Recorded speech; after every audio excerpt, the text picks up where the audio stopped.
Welcome back, everybody. It's another episode of You Know What? The Human Side of Marketing. That's right. And I'm your co-host, Chris Angel, here with your host, Kurt Stockwell. Kurt, Happy New Year again. Yes, we're episode 2 of 2020. Nice. And I can say Happy New Year. It's still January. So I think we say that throughout January. Yeah. So it's fine. It's all good. Yeah. And then, you know, what's funny is you used to say, man, I'm still writing 2019 on my checks. But when was the last time you wrote a check, right? I don't, actually, you're not writing that the other day, as much anymore. Doesn't happen very often. Like the IRS, I write checks to IRS. I write checks to. There you go. I use the Cash App a lot. I had to send my brother-in-law some money, and he's like, "Hey, you forgot to write me a check," and I was like, "Oh, the Cash App, boom, boom, boom, boom. There you go." So you're so techie. I like that about you. Yeah, you're so techie. Well, last time we talked about, the customer's not always right. They're not always right, and this time we're kind of saying it's not the customer's job to remember you. It's not the customer's job to remember you. Yeah. I think we all fall into this delusion that actually, let me back up. Have you ever been talking to a customer and they're like, "Oh, I didn't know you did that." Totally. And you're like, "What? How did you not know I did that? That's so frustrating." Oh man, these customers are so stupid. You get that feeling like, totally done that. Yeah. And I remember, I was bent out of shape about it. Like I was mad and upset, like offended, like what? And then, it happens all the time. My background's real estate. So like as a real estate agent, that happened to me all the time. I would find out a friend or a family member had bought a house from a different agent. And I'm like, what? And you see real estate agents get bent out of shape about this all the time. But I mean, to your point, like it's not their job to remember. Yeah. I think it's something that we could all challenge ourselves to swallow our egos. Yeah. And go, okay, I blew it somewhere. Yeah. And that's on me. That's not on you. What did I do? Where did I go wrong in my messaging or lack thereof that you didn't know that I did that? Right. And it's happened to me before too, where people are like, "Oh man, I know you guys, love you guys. You guys are great. I didn't even know you did that." So it usually doesn't come from a place of people are like, "Well, I don't really like them anyway, so I'm not going to use their other services." Yeah. But again, how do we solve that? I was going to ask, like, what's missing that would have people remember you? Yeah. So I think it's something that you kind of have to look at your own marketing platforms or places where your customers are.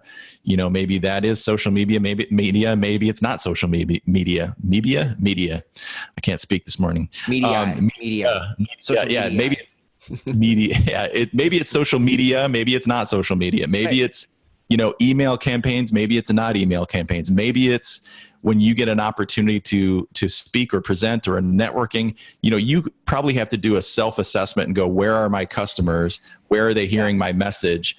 And how could I be there more? I think this is really the key. How can you be there more often? Yeah. How can you be in those places more often with a more consistent message that focuses on the things that your customers want to hear? That's the first thing that comes to mind for me when you say that is like, I think how it goes most of the time for people is they do a lot of everything in their marketing. Like or it's the other side of the spectrum and they don't do anything, but it's either like, oh, I'm going to try social media. I do email. I do they do a lot of stuff, or they don't do anything. And either result turns into, there's no strategy. There's no intention. Yeah. Let's just try stuff. Yep. If you're doing everything, you're probably not doing any one thing well. Right. So I think you're just trying to check a box. Yeah. Yes. You're exactly right. And we've talked about that before. Yeah. And we actually, people say, who's your ideal customer? And when we reply, my ideal customer is somebody that's not looking to check a box. Right. They're looking to actually make some impactful marketing happen because they are passionate. And some people come to us and they're like, I've been a box checker for the last 15 years of my business and I'm tired of that because I feel like our message is so diluted everywhere that nobody's listening. And so one, you have to do some self-assessment and go, where should I put my focus? And maybe you don't even know. Maybe you need to consult with somebody, Right. Like myself, with Chris, like you with the services you offer even, and go, where is my customer and how can I best connect with them? Yeah. I think that's kind of step one. And then step two is just being consistent.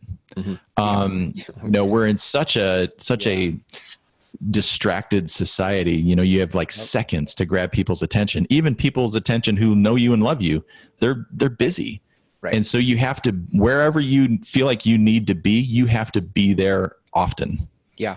With a consistent message. Like reverse engineer elements, not necessarily strategies, but elements that make it easy to be consistent. I'll prime the pump here. I mean, I think one of them is environment. I think when you're in an environment that promotes or encourages the consistency, right? Environment could be physical environment, like showing up in an office, like I'm more productive and focused when I'm in an office than when I work from home or whatever. Okay. Yeah. Like that would be an example of an environment. People, when I'm around these people or whatever, I'm more likely to do the work than when I'm by myself. So are there, I'm sort of throwing this out without prepping you for it, but like, do you have other things that are elements you can think of that make it easy, that have made it easier for you? Yeah, I mean, that's a great, I didn't really even consider the fact that there is an element of putting yourself physically in the right environment to get in the right headspace of figuring out the answer to this question. But I think some of us, like we've talked about often, your business is so close to you, you're so close to it all day long, every day, that you need an outside perspective to come in and go, okay, how are we going to continue to talk about what you do in a way that's repeatable and relevant and repeatable? I think that you need to really understand the problem you solve. Mm-hmm. And when you really understand the problem that you solve for your customers, you have to just keep talking about it. Totally. Keep talking about it. Keep talking about it. If you've listened to this podcast, more than, 5 times, you've heard me talk about this exact thing.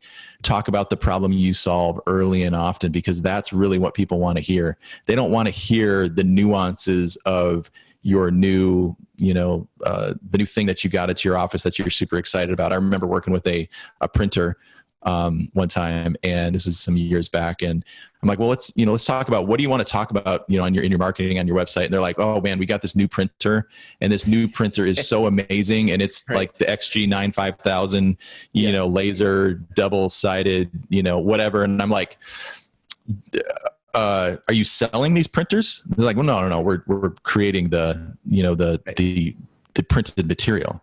I'm like, yeah, I don't think people care. That you've got the new XJ95000. Nobody cares about that. They care about the problem that you solve, which is the color's right. Yeah. The paper stock is right. It's readable. It's on time. It's at the price that you quoted, those kind of things. And sometimes you can only get to those revelations about really what problem you're solving by getting somebody to come in and have an outside perspective on your business. So understand the problem you solve is number one, and continue to talk about that.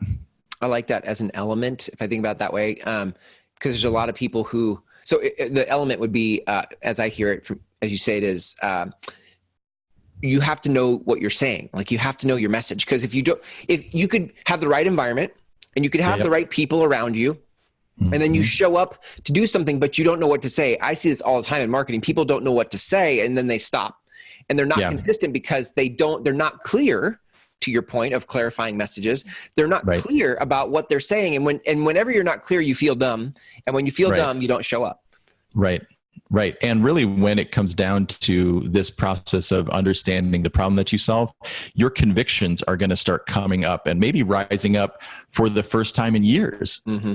Maybe you've been at the helm of your business for years, and you've kind of lost the conviction of why you do what you do. And it's fun when we have a conversation with businesses about this subject. They're like, you kind of see their shoulders square and their head kind of rise up, and they're really starting to think and kind of looking off into the future like, man, we need to get back to what we started this company years ago to do. And we've lost our way in some cases. Yeah. The thing that you mentioned about,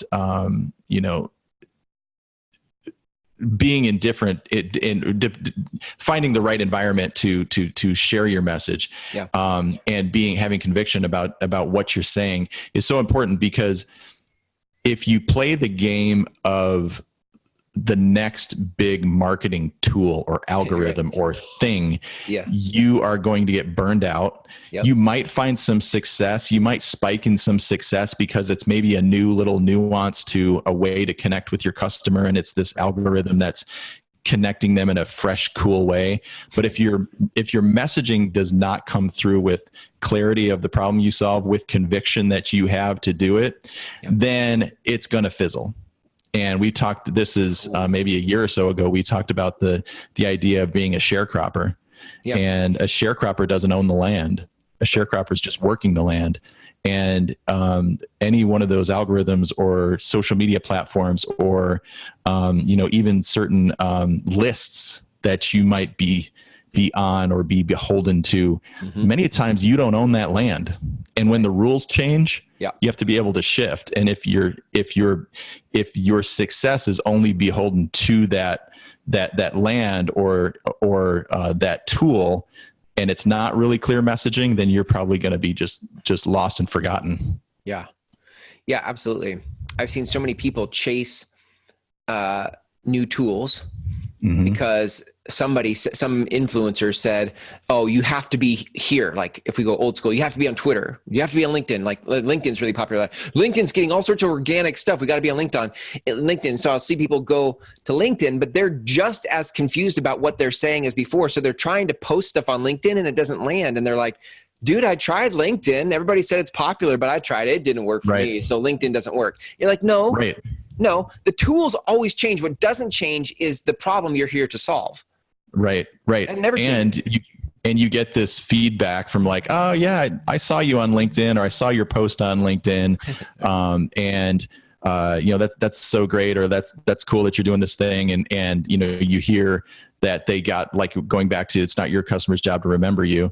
Right. And then maybe 6 months later, you're talking to them and they've went and got that service they talked about seeing on LinkedIn from somebody else. You're like, what the heck? 6 months ago, you said you're thinking this. 6 months ago, you saw my post and you said you saw it and how great it is. And that was 6 months ago. Right.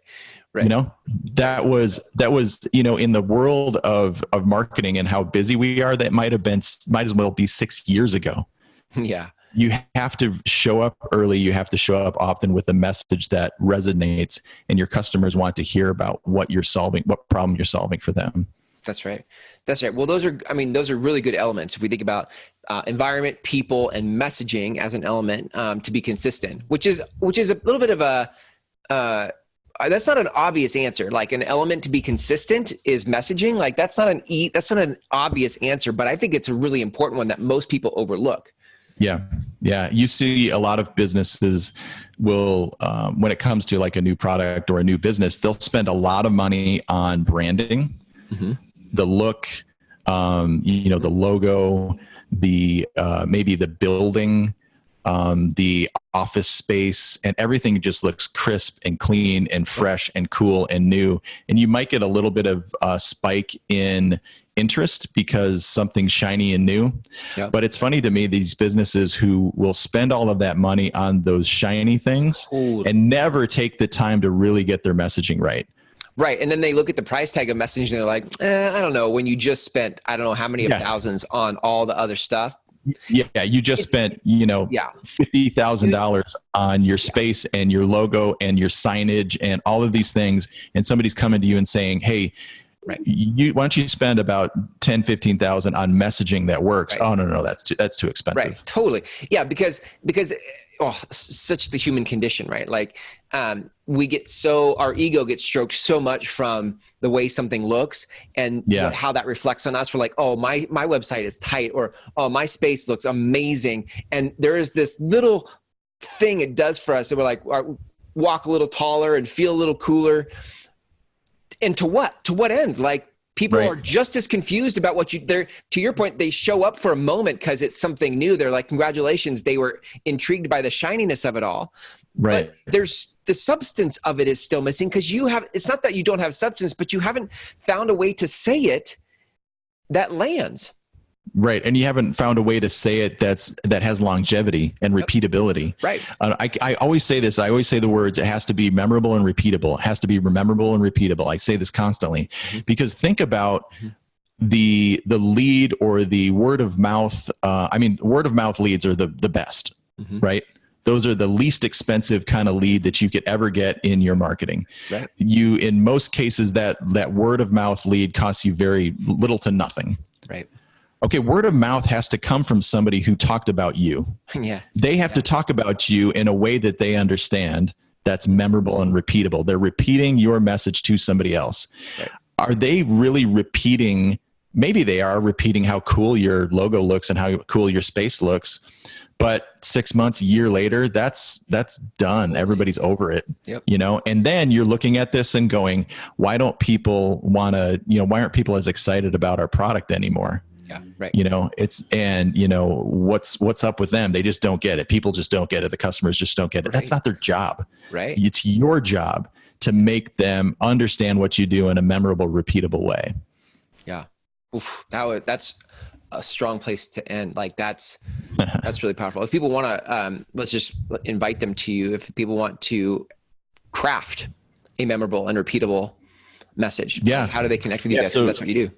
It starts with a conversation. We don't have a template for this industry and a template for that industry and a template for that industry. We don't just plug and play. It has to start with a conversation. Yeah. Even if you're in an industry that has a ton of competition, we've worked with a guy that's in insurance. I mean, how many different ways can you talk about insurance that's unique? Right. Well, the thing about insurance is you're usually working with somebody who's a very much of a trusted resource. Right. So let's lean into the fact that you are the person that they want to connect with. So we have an initial message platform that we create from just having a conversation. And that conversation can start at clarifymymarketing.com.